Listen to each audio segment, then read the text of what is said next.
오늘 말씀은 요한복음 2장 13절부터 25절까지 말씀입니다. 함께 읽습니다.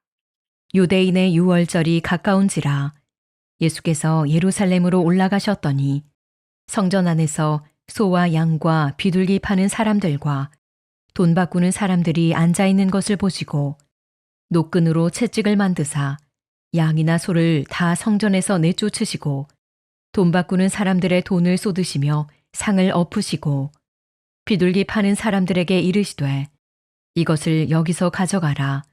내 아버지의 집으로 장사하는 집을 만들지 말라 하시니 제자들이 성경 말씀에 주의 전을 사모하는 열심이 나를 삼키리라 한 것을 기억하더라.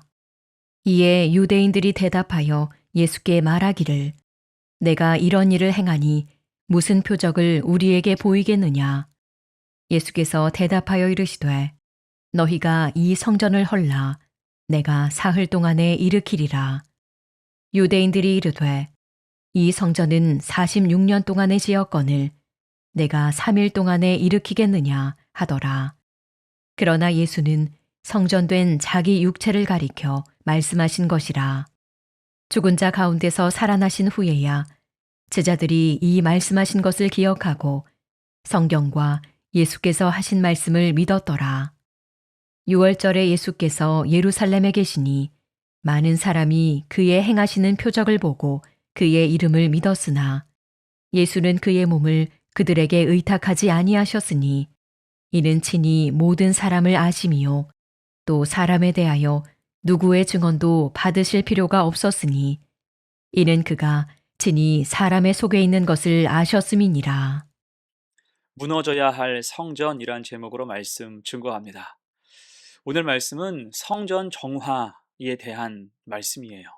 흔히 성전은 하나님께 예배드릴 목적으로 세워진 건축물을 말하고 이때 성경이 말씀하는 성전이라고 하면 대부분 솔로몬 성전을 생각하게 됩니다.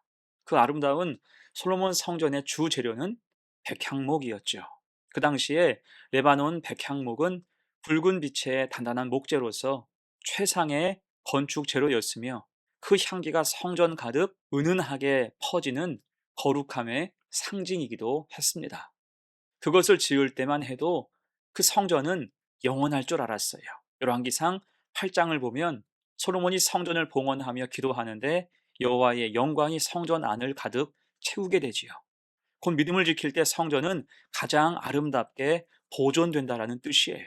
하지만 그렇게 잘 지어진 성전, 아름다운 솔로몬 성전도 어느새 낡아지고 나중에는 사라지게 됐습니다. 가장 큰 이유는 믿음을 잃은 까닭이었어요. 신앙의 나사가 빠져버리더니 우상을 숭배하고 성전을 함부로 대하고 방치하기에 이른 것입니다. 그러다가 불순종과 죄가 커지면서 결국 성전은 무너지고 번영을 상징하는 백향목도 불에 타고 썩어져서 다 사라지게 됐습니다. 이후에 지어진 성전도 그렇습니다. 바빌론 포로기 이후에 지어진 수룹바벨 성전과 현재 본문 당시에 있었던 예루살렘의 랜드마크에 해당하는 헤롯 성전도 여지없이 무너져 버렸어요. 자, 그러면 하나님께 예배드리고 하나님이 거하신다는 성전이 이렇게 무너진 이유는 무엇일까요? 이유는 한 가지죠. 늘 성전이 무너지는 것은 동일한 이유예요. 믿음으로 온전히 보존하지 못했기 때문입니다. 성전의 본래 목적은 하나님을 만나고 예배하는 것인데 사람들은 그 거룩한 목적을 잃어버리고 자신들의 이익과 편의를 위한 수단으로 전락시켰기 때문이에요. 믿음 대신 죄와 탐욕이 성전 안에서 왕노릇하게 된 것입니다. 오늘 본문 말씀이 그 증거가 되지요. 오늘 말씀은 주님께서 유월절을 맞아 예루살렘을 방문하신 이야기입니다. 자, 그런데 와서 보니까 성전에 은혜와 경건이 흐르는 게 아니라 유월절 대목을 맞아서 온통 장사꾼으로 넘쳐나 있었습니다. 13절과 14절 말씀, 유대인의 유월절이 가까운지라 예수께서 예루살렘으로 올라가셨더니 성전 안에서 소와 양과 비둘기 파는 사람들과 돈 바꾸는 사람들이 앉아 있는 것을 보시고 성전 안에서 재물의 판매와 환전이 횡행하고 있었다는 거예요. 특히 우리가 주목할 점은 이런 장사가 벌어진 곳이 이방인의 뜰이었다는 사실이죠. 하나님은 온 열방이 주께 돌아와 기도하길 원하셨지만 기득권자들은 이방인이 함께 기도할 그 자리에 좌판을 깔아놓고 왁자지껄하게 장사하기 바쁘게 만들어 버렸습니다. 타인을 향한 배려와 선교적인 사명은 다 사라지고 오직 자신들의 배를 채우는 이기심만 남게 된 거예요. 그럴 때 그 사람들의 머릿속에 성전의 가치는 돈과 연결되어 있었습니다. 얼마짜리 재물을 살까? 얼마나 팔아야 큰 이문이 남을까? 이것으로 어떻게 로비를 할까? 상인들이 얼마나 가져올까? 전부 이런 식이었다고요. 곧 믿음은 다 무너져 있었습니다. 상거래뿐 아니라 그 뒤에는 종교와 정치, 상인들 간의 커넥션이 따로 있었죠. 거룩한 제사 제도를 이용해서 자기의 주머니를 채우는 종교 비즈니스가 판을 친 것입니다. 그래서 주님은 그 모습을 보시자마자 즉시 분개하고 분노하셨어요. 15절, 16절 말씀, 노끈으로 채찍을 만드사 양이나 소를 다 성전에서 내쫓으시고 돈 바꾸는 사람들의 돈을 쏟으시며 상을 엎으시고 비둘기 파는 사람들에게 이르시되 이것을 여기서 가져가라. 내 아버지의 집으로 장사하는 집을 만들지 말라. 아멘. 친히 채찍을 만드셨고 그들을 성전에서 쫓아내셨습니다. 온유하고 겸손하신 주님께서 채찍을 드신 유일한 순간이에요.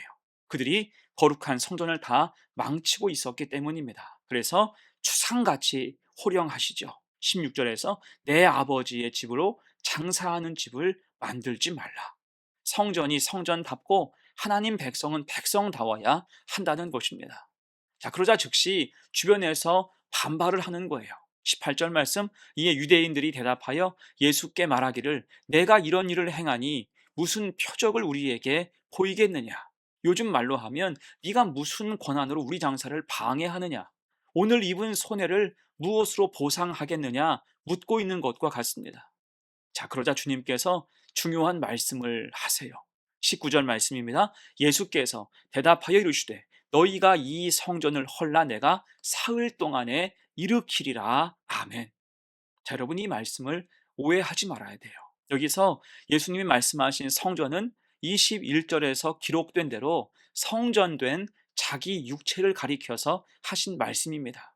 곧 죽어가는 영혼을 살리시는 참된 성전의 회복은 그리스도의 죽음과 부활로 단번에 이루어진다라는 거예요. 하지만 지금 주님이 하신 이 말씀을 당장 이해할 사람은 아무도 없었습니다.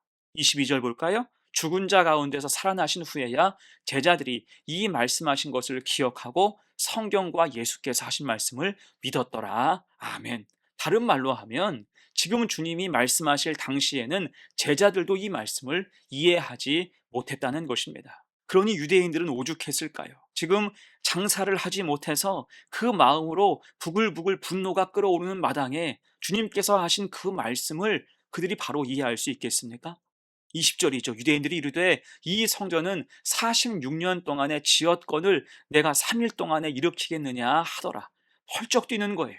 잘 되었다 말에 꼬투리를 잡고 예수라는 사람이 지금 거짓말을 하고 혹세무민하여서 성전을 모독한다라고 생각하는 것입니다. 특히 그들에게 있어서 성전이 가진 의미는 확고하죠. 아무리 그들의 믿음이 빗나가 있어도 그들에게 성전은 유대인으로서의 정체성이며 최고 존엄이었어요.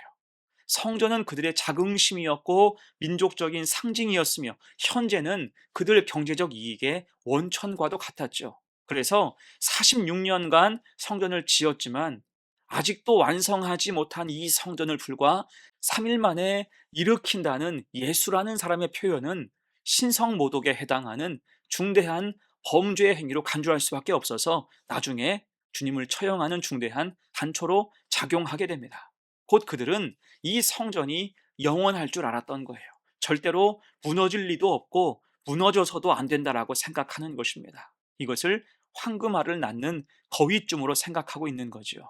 그만큼 그들은 성전이라는 기득권에 매여 있었고 모두가 한 통 속 동조자가 되어서 진리를 향해서 눈과 귀를 가리고 있는 형국이었습니다. 한마디로 그들의 성전은 보존하고 지켜야 할 게 아니라 철저히 무너져야 할 탐욕스러운 성전이었다라고 할 수가 있는 거예요. 자, 그렇다면 나중에 어떻게 됩니까? 실제 이 예루살렘 성전은 완전히 무너지죠. 마가복음 13장 2절 말씀입니다. 예수께서 이르시되 내가 이 큰 건물들을 보느냐 돌 하나도 돌 위에 남지 않고 다 무너뜨려지리라 하시니라. 아멘. 이 예언은 정확하게 성취가 됩니다. 로마 군대에 의해서 완전히 짓밟히게 되지요. 하나님을 잃어버린 성전, 본질을 상실한 껍데기뿐인 종교는 결국 무너질 수밖에 없다는 것을 역사가 증명하는 것입니다. 그렇게 가짜는 결국에 무너지고 말았어요. 자, 그래서 이제 말씀을 마무리하면서 우리가 기억할 게 무엇입니까? 한 번 성전이 영원한 성전 된다는 보장은 없다라는 것입니다. 그 영화롭던 솔로몬 성전도 의리의리한 헤롯 성전도 나중에 처참하게 무너졌어요. 그래서 이 말씀은 오늘 우리 신앙에도 경종을 울립니다. 우리가 아무리 전통을 자랑하고 멋진 예배당을 가지고 있다 한들, 또한 우리가 아무리 오래 예수를 믿었다고 한들 믿음이 온전하지 못할 때는 여지없이 무너질 수밖에 없다라는 것입니다. 그 안에 그리스도의 생명이 없고 탐욕만이 가득하다면 그것은 무너져야 할 성전에 지나지 않게 된다는 거예요. 이에 우리는 주님 앞에 바로 서야 하며 주님께서 친히 우리 마음을 정화하시도록 내어드릴 필요가 있는 거예요. 바울이 이런 고백을 했습니다. 고린도전서 3장 16절 이하 말씀이에요. 너희는 너희가 하나님의 성전인 것과 하나님의 성령이 너희 안에 계시는 것을 알지 못하느냐. 누구든지 하나님의 성전을 더럽히면 하나님이 그 사람을 멸하시리라. 하나님의 성전은 거룩하니 너희도 그러하니라. 아멘. 이 말씀은 우리 각자가 하나님이 거하시는 거룩한 성전이라는 진리를 선포하는 말씀이에요. 돌로 지은 게 아니라 성령으로 충만한 우리 자신이 하나님의 성전이 된다라는 거지요. 이에 우리는 무너져야 할 성전이 아니라 하나님 앞에서 살아있는 성전 되어 믿음으로 살아갈 때 하나님이 우리에게 허락하신 이 교회도 복된 성전으로 바로 세울 수 있고 채찍이 아니라 하나님의 기쁨이 될 수 있다라는 것입니다. 그것을 함께 추구하고 나아가는 복된 교회와 성도가 되시기를 간절히 축원합니다. 아멘. 함께 기도합니다. 은혜 하나님, 우리에게 귀한 교회, 성전 주셔서 감사합니다. 성전을 더럽히지 않아서 무너질 성전 되지 않게 하시고 성령 충만하여서 하나님이 기뻐하시고 사용하시는 거룩한 성전 되게 하옵소서. 오늘 주님은 헤롯 성전을 정화하시고 그 성전이 무너질 것을 예언하셨습니다. 아무도 그 사실을 믿지 않고 불쾌하게 여겼지만 결국 그 말씀은 현실이 되어서 돌 위에 돌 하나도 남지 않게 된 것을 우리가 알고 있습니다. 이에 우리도 주님이 정화하실 때 돌이키고 회개해서 늘 주의 은혜가 흐르는 교회가 되게 하시고 우리의 몸과 삶이 성전됨을 깨닫게 하여 주옵소서. 성령으로 충만하여서 언제나 거룩한 성전 되어 믿음을 지키게 하시고 신실하고 진실하고 거룩하게 늘 주 안에 살아가게 하옵소서. 감사드리며 예수님의 이름으로 기도합니다. 아멘.